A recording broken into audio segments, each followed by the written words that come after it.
Hayward and Toray membranes, among other models that we sell at Productos Polo, are used for low or high fouling, and for low or high pressure.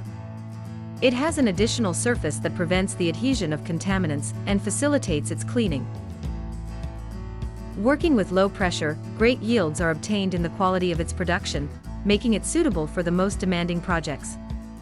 It measures 8 inches wide by 40 inches long, and has a connector of 1,527 inches, with an area of 400 square feet.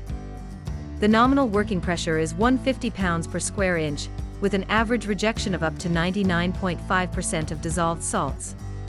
Produces up to 11,500 gallons of water per day under nominal conditions. The pore of the membrane helps reverse osmosis plants to obtain a high-quality permeate with low energy, and to reduce operating costs in cleaning chemicals and maintenance. Contact your sales executive for more information about this product.